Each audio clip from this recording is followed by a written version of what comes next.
My husband and his new strategic partner mistook my silence for the submission of a naive housewife. They had no idea I built my career tracking dirty money for the most sophisticated fraudsters on Wall Street. The moment he smirked at me, he triggered a full forensic audit on his own life. I found more than just hotel receipts 5 minutes later. I found the indictment for their complete destruction. My name is Elena Vance. To the room full of social climbers and trust fund babies. I was simply the 34-year-old decorative accessory standing beside Derek.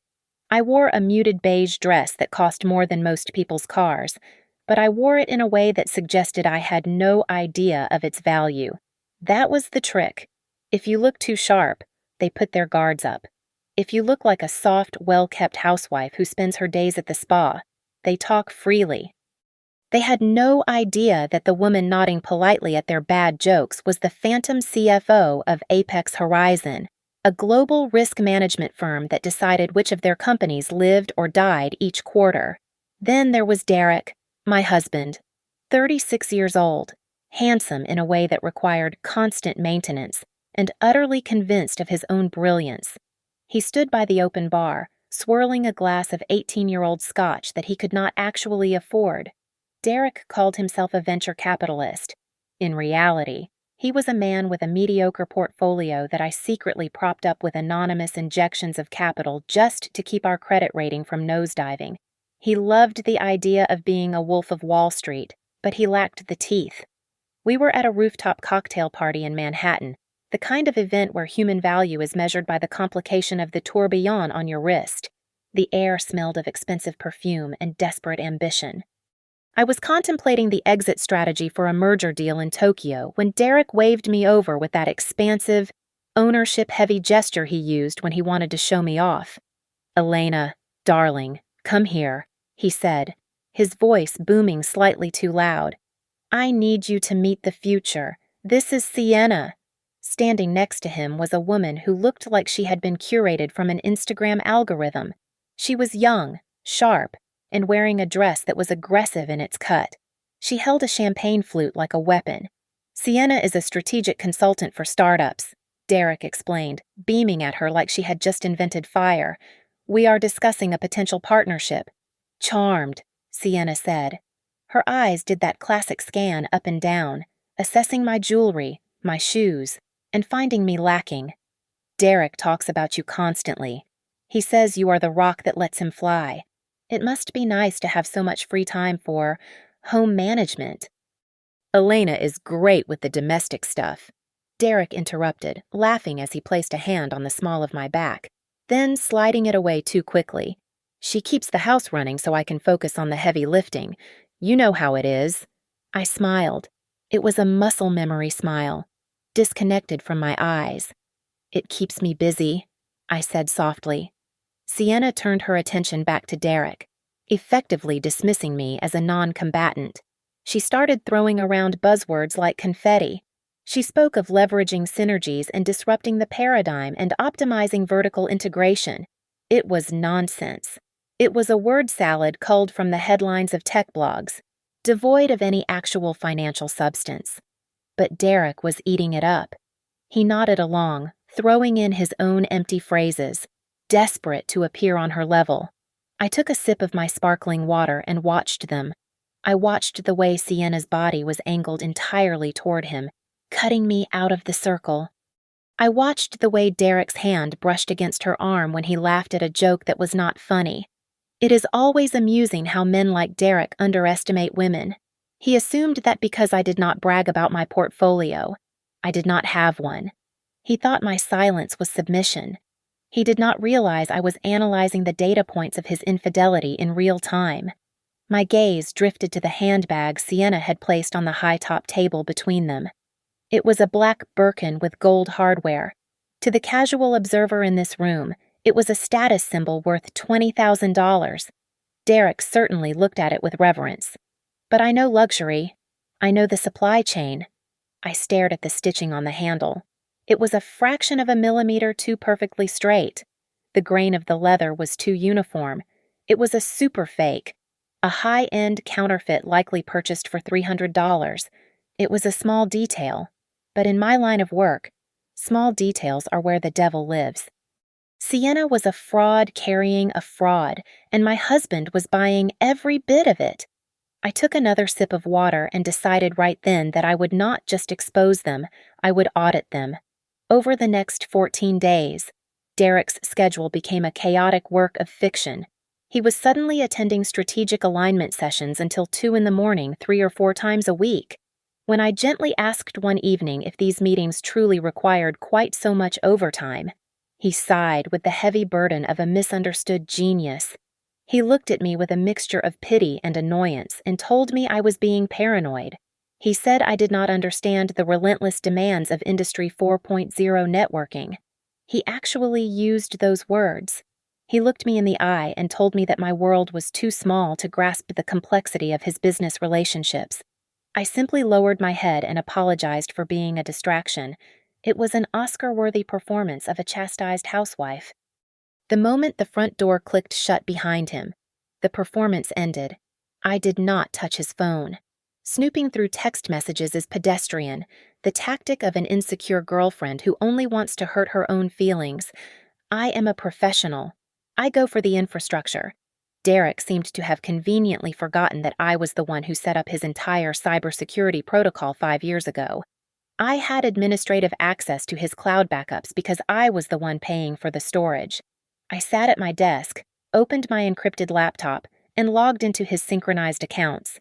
It took me less than 45 seconds to bypass the authentication measures he thought were impenetrable. The financial trail was insultingly sloppy. Derek was categorizing purchases as client entertainment and business development, but the digital receipts told a different story. A transaction for $1,200 at a boutique in Soho was not for a steak dinner with investors. It was for a limited edition silk scarf that certainly was not wrapped around my neck. There were charges for couples' spa treatments and high-end florists, all time-stamped during the hours he claimed to be grinding away at the office. He was burning through our liquidity to fund his fantasy of being a benevolent provider for his new muse. The audacity peaked when he invited Sienna over for dinner to discuss the synergy of their project in a more relaxed setting. She walked into my home, treating it like a rental property she was planning to renovate. Throughout the meal, she was insufferable. She drank my wine, a vintage Pinot Noir I had been saving for a special occasion, and deliberately left a heavy, greasy smear of red lipstick on the crystal rim. She leaned across the table, ignoring me entirely, and told Derek that it was rare to find a man with such raw vision. She looked at me with feigned sympathy and said that Derek needed a soulmate who truly understood the scale of his ambition, implying that I was merely a domestic anchor holding him back from greatness.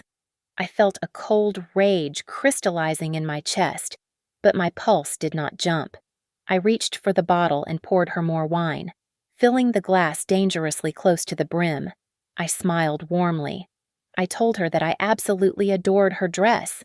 I mentioned that I had seen that exact model in the outlet sales last season for 70% off and thought it was incredibly brave of her to try and bring back a trend from 2 years ago. I said it with such genuine sweetness that Derek missed the insult entirely, thinking I was just making conversation. But Sienna froze. Her smile faltered, and her cheeks flushed a patchy red. She knew that I knew she was wearing clearance rack fashion while pretending to be a high roller. She shifted uncomfortably, pulling her cardigan tighter around herself. Derek beamed, oblivious, thinking his wife and his mistress were getting along famously. He saw a submissive wife trying to make friends. He did not see that he was sitting across from a woman who was currently calculating the tax implications of his total ruin. The storm was gathering, but for now, the water was still. The request for $75,000 came on a Tuesday evening. Derek sat me down at our mahogany dining table with the gravity of a world leader announcing a peace treaty. He told me that he needed to make an immediate withdrawal from our joint savings account. He called it seed capital. I knew it was the majority of the liquid cash I had deposited there to keep him feeling secure, but I kept my face neutral. He explained that he was becoming the founding investor in Sienna's new venture, a project he described as a revolutionary tech lifestyle ecosystem. He turned his laptop around to show me the pitch deck. In my 12 years of auditing failed startups, I have seen some disastrous business plans, but this was a masterpiece of incompetence. It was a tragedy in 12 slides. The background was a garish neon pink that made the text difficult to read. The content was a word salad of meaningless jargon. It promised holistic digital wellness and crypto-integrated mindfulness without ever explaining what the product actually was. The financial projections were just arrows pointing up. Worst of all, the word entrepreneur was misspelled on the title slide. I adjusted my glasses and decided to play the role of the supportive but confused wife. I pointed to the revenue model slide and asked a simple question. I asked her how she calculated the customer acquisition cost relative to the lifetime value of the user. I asked where the cash flow for the initial inventory was coming from if the capital was being used for branding. Sienna, who was on speakerphone, went quiet. The silence stretched out for 10 seconds. When she finally spoke, her voice was tight. She started rambling about brand equity and intangible assets, avoiding the numbers entirely. She said that traditional metrics did not apply to a paradigm-shifting concept like hers. I opened my mouth to press further, but Derek slammed the laptop shut. He looked at me with a mixture of pity and irritation. He told me that I was being incredibly negative. He said that I was looking for problems instead of opportunities, and that this risk-averse mindset was exactly why I was a housewife while he was a visionary. He told me I was killing the energy of the deal with my small thinking. Then came the moment that sealed their fate. To prove to me that this was a legitimate opportunity, Derek dropped a name. He told me that Sienna was not just relying on him. He said she was in the final stages of negotiating a merger with a major industry player to license her proprietary algorithm. Sienna chimed in, her voice regaining its arrogance. She claimed she was finalizing a deal with Silver Lake Analytics. She said the board of directors there was obsessed with her vision. I had to bite the inside of my cheek until I tasted blood to keep from laughing. Silver Lake Analytics was not a major industry player. It was a dormant shell company I had incorporated 4 years ago to handle sensitive internal audits for my firm. It had no board of directors. It had no employees. It was just a filing cabinet in my office and a bank account that I controlled. I was the only person on earth who could sign a check for Silver Lake Analytics. The realization hit me with the force of a physical blow. Sienna was not just a mistress. She was a professional con artist. She had likely Googled investment firms, found a name that sounded impressive, and used it to bait Derek. She was trying to grift him, and he was begging to be robbed. She thought she was lying to a gullible housewife. She had no idea she was lying to the CEO of the very company she claimed was acquiring her. I looked at my husband, who was looking at me with such disdain, and I made a decision. I would not stop him. I would not warn him. I smiled and told him that he was right. I told him that I trusted his judgment. I decided then that I would let him withdraw the money. I would let him hand it to her. I was going to teach them both a lesson in finance that they would never forget. The audit was over. The liquidation was about to begin. 3 days later, Derek announced he had to fly to Miami to secure a cornerstone investor. He kissed me on the cheek with a performance of reluctance that was almost insulting in its transparency. He told me he would be working 18-hour days. I told him to pack plenty of sunscreen for those dark boardroom meetings. He did not even catch the sarcasm. As soon as his car turned the corner, I poured myself a cup of coffee and opened my laptop. I did not need to hire a private investigator to sit in a parked car and take grainy photos. That is amateur hour. The luxury hotel chain he was staying at happened to be a client of Apex Horizon. I had root access to their transaction server. I watched his vacation unfold in real-time data streams. It was fascinating. At 4 in the afternoon, a charge appeared for a seaside cabana rental. 2 hours later, a charge for $350 for a couple's deep tissue massage. Then came the room service bill. 1 bottle of Dom Perignon, chilled. 2 orders of lobster tail. He paid for all of it using the supplementary American Express Platinum card he had issued to me for household emergencies, the one he assumed I never monitored because he thought numbers confused my pretty little head. But the real gold mine was the guest registration. Sienna had checked in under a pseudonym, likely thinking she was being mysterious and exclusive. However, Greed is a powerful drug. She could not resist earning her loyalty points. Attached to the fake name was a very real email address. I ran the email through my background check software. It was like pulling a loose thread on a cheap sweater. The entire facade unraveled instantly. Her name was not Sienna. It was Brenda. She was not a startup consultant from Silicon Valley. She was a 30-year-old from Ohio with a suspended driver's license and 2 prior convictions for credit card fraud. She had 6 maxed-out credit cards and a credit score that was lower than her blood pressure. I sat back and looked at the screen. This was not a business partner. This was a parasite looking for a host. I started compiling a new file. I called it the capability profile, but it was not a due diligence report for an investor. It was a dossier for a prosecutor. I downloaded her mugshots from the county sheriff's database and placed them next to her filtered Instagram photos. The resemblance was undeniable once you looked past the contouring. My phone rang at 9 in the evening. It was Derek. I answered on the second ring, keeping my voice light and airy. He told me the negotiations were grueling.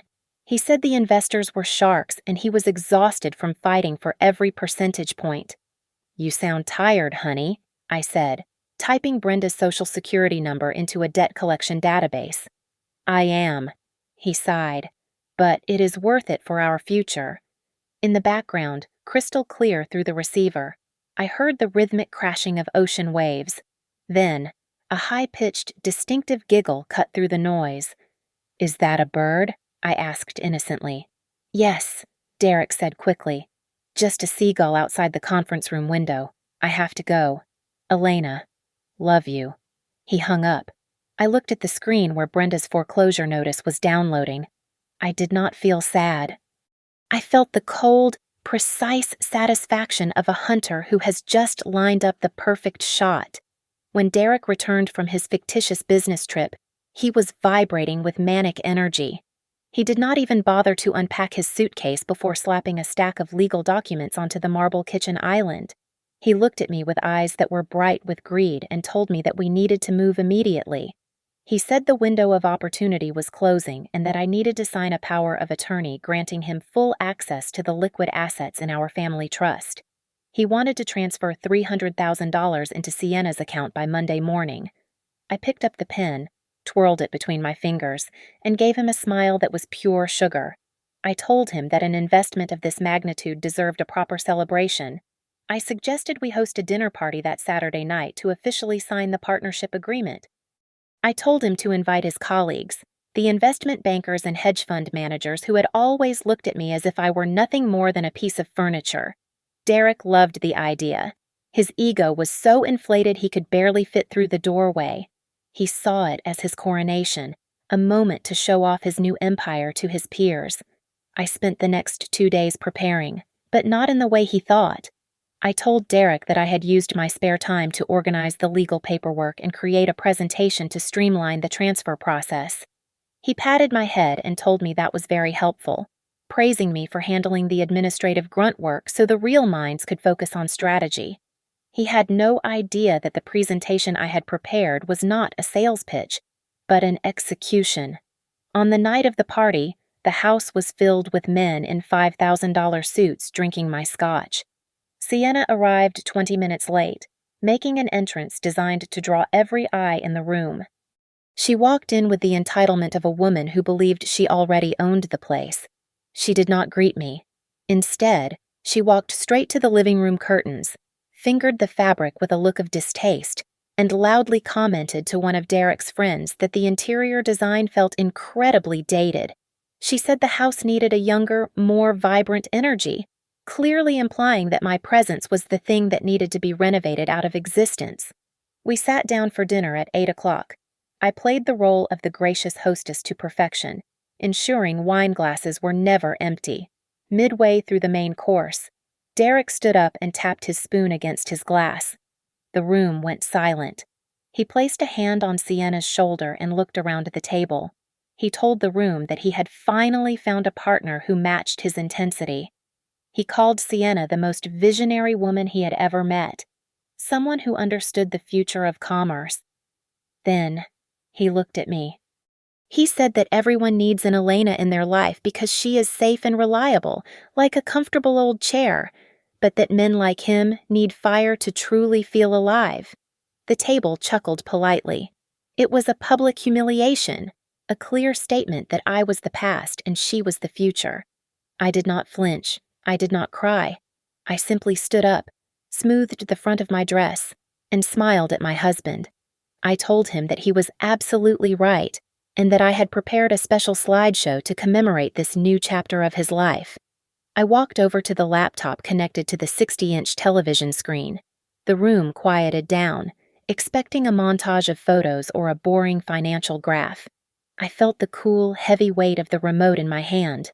I looked at Sienna, who was smirking at me over the rim of her glass, and I triggered the trap. One of the guests seated at the far end of the table was a man named Julian. To Derek, Julian was just a quiet venture capitalist from Silicon Valley looking for his next unicorn. In reality, Julian was my senior quantitative analyst at Apex Horizon, a man who spent his days hunting down discrepancies in billion-dollar portfolios. He had been watching Sienna all night with the calm, detached interest of a biologist studying a new strain of bacteria. When the conversation lulled, Julian leaned forward and asked Sienna a specific question about the scalability of her proprietary algorithm. He wanted to know how her proposed blockchain integration would handle the latency issues inherent in high-frequency trading data. Sienna did not blink.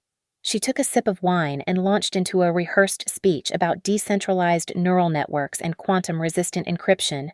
It sounded impressive to the layman at the table, a symphony of buzzwords designed to obscure the fact that she had no idea what she was talking about. She finished by claiming her system used a hybrid cloud structure to eliminate lag entirely. I set down my fork and spoke clearly into the silence. I said that was actually impossible because a hybrid structure without sharding would increase the latency by at least 40%, not eliminate it. I noted that her proposed architecture would crash the server before it processed its 1,000th transaction. The table went quiet. Derek let out a sharp, incredulous laugh. He looked at his friends and rolled his eyes. He told me, with a voice dripping with condescension, to stop trying to sound smart.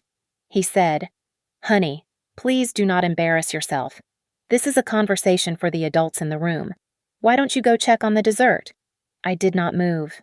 I looked straight at Julian. Julian cleared his throat. His face was stone cold. He looked at Derek and said, "Actually, your wife is entirely correct. The technical model Sienna just described violates the fundamental laws of data transmission. It is gibberish." The air was sucked out of the room. Derek's smile froze in place.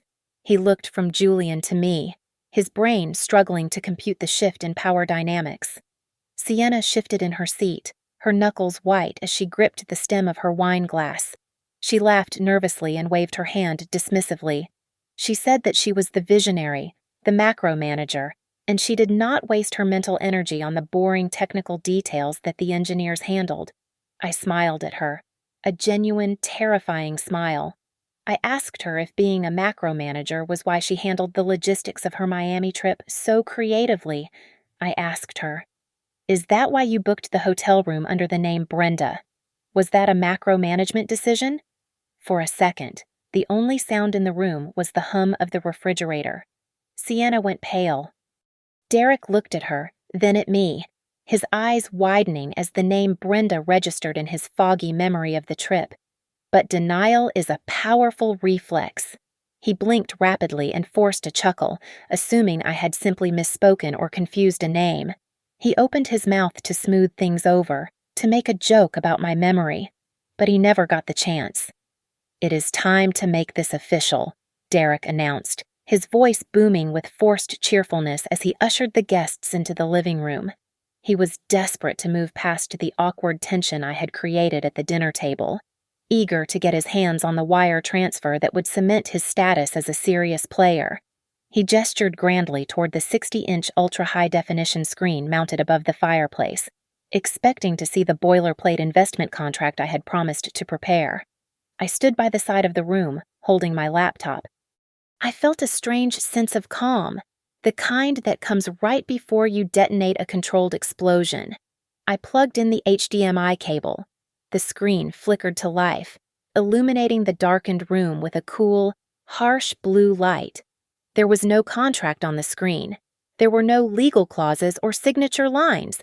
Instead, there was a single, massive image, a stylized mountain peak intersecting with a digital horizon line. Below it, in bold, authoritative typography, were the words Apex Horizon Solutions. The room went quiet, but it was a confused silence. The guests, mostly second-tier investors and bankers, recognized the logo immediately. Apex Horizon was the kind of firm they read about in the Wall Street Journal, the kind of firm they dreamed of working with but could never get a meeting with. Derek frowned, squinting at the screen. He turned to me, a look of genuine puzzlement on his face. "Elena, why do you have the logo of Sienna's strategic partner on your computer? Did you download the wrong file from her flash drive?" He was so confident in his delusion. He actually believed that I, his boring domestic wife, had simply made a clerical error. I looked him dead in the eye. My posture shifted. I dropped the slump of the tired housewife and stood at my full height, squaring my shoulders. "I did not download anything, Derek," I said, my voice projecting clearly to the back of the room without raising a decibel. "I have this logo because I own it." Derek blinked. "What?" "I am the founder and chief financial officer of Apex Horizon Solutions," I said. "The strategic partner Sienna has been bragging about negotiating with for the last 3 months. That is me. She has been trying to pitch a scam to the very woman whose husband she is sleeping with." The silence that followed was absolute. It was heavy and suffocating. I saw the realization hit the guests first. Julian, my undercover analyst, took a slow sip of his drink, hiding a smirk. The others looked from the screen to me, their eyes widening as they reevaluated the woman they had ignored all evening. They realized they were standing in the presence of a woman who managed portfolios larger than their entire firms combined. Sienna stood up so fast her chair tipped over backward and crashed onto the floor. Her face was a mask of terror and denial. She pointed a shaking finger at me. "You are lying. You are just a jealous housewife making things up. I have been emailing with the CEO for weeks. His name is Marcus. I have a meeting scheduled with Marcus next Tuesday." I let out a short, dry laugh that echoed off the high ceilings. "Marcus?" I asked, shaking my head with pity. "Oh, honey, Marcus is not a person. Marcus is an automated artificial intelligence script I wrote 5 years ago. He handles the junk mail. He is designed to string along low-level scammers and solicitations so they do not clog up my actual inbox. You have not been negotiating a merger. You have been talking to a chatbot." The color drained from Derek's face. He looked at the screen, then at Sienna, and finally at me. The pieces were slamming into place, shattering his reality. He opened his mouth to speak, but no sound came out. He looked like a fish gasping for air on the deck of a boat. The audit was complete, and the results were catastrophic. I did not give them time to recover from the revelation about the AI. I pressed the arrow key on my laptop, advancing the presentation to the next slide. The header read Investment Risk Analysis for Project Brenda in crisp, professional font. Below it, there were no pie charts or growth projections. Instead, there was a high-definition scan of a hotel folio. It was from the Ritz-Carlton in Miami, dated exactly 3 days ago. I used the laser pointer feature to circle the guest names, Derek Vance and Brenda Miller. The room number was clearly visible, as were the itemized charges. $300 for champagne, $350 for a couple's massage. All of it billed to the secondary credit card Derek thought was invisible to me. "As we dig into the operational costs," I said, my voice dropping into the flat, analytical register I used for quarterly board meetings, "we see a disturbing trend of misappropriated funds." I clicked again. A new image appeared alongside the receipt. It was a still frame from a security camera. It showed the hotel lobby. Derek was there, wearing his lucky blue blazer, with his arms wrapped tight around Sienna's waist. nuzzling her neck near the elevators. The timestamp matched the receipt perfectly. I realized I never mentioned that my portfolio at Apex Horizon includes a 14% controlling stake in the luxury hospitality group that manages this specific property. I explained to the silent, horrified room. As a majority shareholder, I have full administrative access to security archives for loss prevention purposes, and I have identified a significant loss. I turned to face the guests, who were now looking at Derek not as a friend, but as a train wreck. I gestured to the screen like a meteorologist pointing out a hurricane. As you can see, this particular investment vehicle has incredibly poor liquidity, I continued, staring directly at Sienna. However, the ethical risk is astronomical. I clicked one last time. The screen filled with a montage of public records I had pulled from the Ohio State database. It was a wall of shame. There was a civil judgment for $5,000 in unpaid credit card debt. There was a warrant for her arrest regarding a check-kiting scheme from 2 years ago. There was a repossession order for a Honda Civic. This is the partner you are all here to celebrate, I said. A woman with a credit score of 420 who is currently wanted for petty larceny in the Midwest. Derek stood frozen. The glass of scotch in his hand was tilting dangerously, threatening to spill onto the Persian rug he did not pay for. His face was gray. The carefully constructed mask of the successful venture capitalist had disintegrated. He looked small. He looked cheap. He looked exactly like what he was, which was a man who had bet his entire life on a lie and lost. Sienna did not exit with grace. The sophisticated consultant veneer cracked and fell away, revealing the cornered grifter underneath. She let out a sound that was less like a scream and more like a feral snarl. She called me a bitch, a liar, and a few other colorful names that would have made a sailor blush, completely forgetting her accent and her poised demeanor. She grabbed her fake Birkin bag, knocking over a tray of hors d'oeuvres in the process, and scrambled out of the front door without looking back. The sound of her heels clacking frantically on the driveway pavement was the only noise in the wake of her departure. The room was left in a heavy, suffocating silence. Derek looked around at his friends, desperate for an ally, but the men he had tried so hard to impress were looking at him with a mixture of deep contempt and excruciating pity. They were sharks, and they knew blood in the water when they saw it. They realized that for years they had been listening to a man who was nothing more than a mouthpiece for his wife's money. They saw him for what he truly was, a puppet whose strings had just been cut. Julian, my analyst, stood up, buttoned his jacket, and walked out without saying a word. The others followed suit, filing out of the house as if it were a crime scene they did not want to be subpoenaed for. Derek turned to me, his hands trembling. He tried to reach for my arm, but I took a smooth step back. He immediately shifted into victim mode. He told me that he had been tricked. He said that she had manipulated him and that he was a victim of her schemes just as much as I was. He actually had the nerve to look me in the eye and say that he was only trying to diversify our portfolio for the good of the family economy. He claimed he wanted to surprise me with a massive return on investment. I did not argue. I did not yell. I simply walked over to the kitchen counter and picked up a blue folder that had been sitting there all evening. I handed it to him. "This is not a divorce settlement," I said calmly. "Not yet. Anyway. This is a temporary restraining order on all financial assets." He looked at the paper, confused. "You cannot do that. Half of this is mine." "That is where you are wrong," I corrected him, my voice devoid of any warmth. "You seem to have forgotten the terms of the prenuptial agreement you signed 10 years ago because you were so eager to marry into my family's connections. You also seem to have forgotten that this house, the Porsche in the driveway, and the credit card you used to buy champagne for your mistress are all titled under the Vance Family Trust." I stepped closer to him. "The trust has a very specific morality clause regarding the misuse of funds for illicit activities. By using trust assets to facilitate an affair and attempting to launder money to a known felon, you have triggered the forfeiture clause.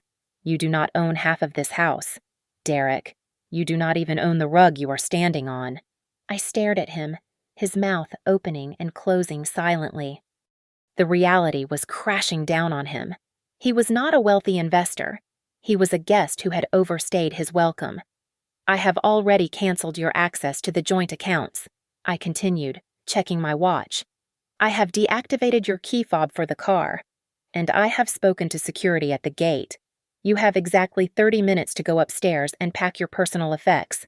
And to be clear, personal effects means clothing and toiletries only. If you touch a single watch, a single piece of electronics, or anything that was purchased with my money, I will have you arrested for theft before you make it to the sidewalk." "Elena, please," he whispered, his voice cracking. "Where am I supposed to go?" "I would suggest a hotel," I said, turning my back on him to pour myself a fresh glass of wine. "But I doubt your credit card will work." I had actually called the authorities 20 minutes before I even started the presentation. When Sienna tried to speed out of the driveway in her leased sedan, she found her path blocked by 2 patrol cars. They were not there for a noise complaint. I had provided the district attorney with a comprehensive file regarding her forged loan applications and identity theft earlier that week. Watching her getting handcuffed while wearing a dress she bought with a stolen credit card was a grimly satisfying conclusion to her career as a fake consultant. She screamed that it was a misunderstanding, but the handcuffs were very real. Derek fared little better. He stood on the sidewalk outside the gate, looking smaller than I had ever seen him. He had 2 suitcases filled with the designer suits I had paid for. I watched from the upstairs window as he tried to call a ride-sharing service. I saw him tap his phone screen furiously, then slump his shoulders as the payment method was declined. The text alerts on his phone were likely notifying him that his credit limits had been reduced to 0. He looked up at the house one last time, his face a mask of regret and confusion, before he started walking toward the subway station a mile away. By the next morning, the story of his incompetence would be circulating through every country club in the tri-state area. His reputation was not just damaged, it was deleted. 7 days later, the view was significantly better. I sat in my actual office on the 45th floor of the Apex Horizon Tower, looking down at the city. From this height, the people below looked like ants, and the noise of the street was just a distant hum. The air here was clean, recycled through a filtration system that cost more than my ex-husband's annual salary. My lawyer walked in and placed a thin folder on my mahogany desk. It contained the divorce papers, fully signed and notarized. Derek did not fight for a single penny. He did not ask for alimony, and he did not ask for a share of the property. My lawyer had made it very clear to him that if he attempted to claim any assets, I would file a countersuit for attempted embezzlement and fraud regarding the funds he tried to siphon to Sienna. Faced with the choice between poverty and prison, Derek made the only smart financial decision of his life and chose poverty. My personal phone buzzed against the polished wood of the desk. I picked it up and saw a message from a number I had not yet deleted. It was Derek. The message was short and pathetic. It said, "I am sorry. I did not know you were so capable." I stared at the words. Even now, he did not understand. He was apologizing for underestimating my utility, not for betraying my trust. I did not block the number immediately. I typed out one final response. "You do not love my capability. You just miss my money. Goodbye." I hit send, and then I deleted the entire conversation thread. I took a slow sip of my Jamaican Blue Mountain coffee, savoring the rich, complex flavor. There was no bitterness in the cup, and there was no bitterness in my life. The parasites had been exterminated. I turned my chair back toward my 3 monitors, checked the stock markets in Tokyo, and got back to work. Thank you so much for listening to this story. I would love to know where you are tuning in from, so please leave a comment down below and let's chat. If you enjoyed this story, please make sure to subscribe to the channel Lily Revenge Stories, like this video, and hit that hype button to help us share these stories with more people.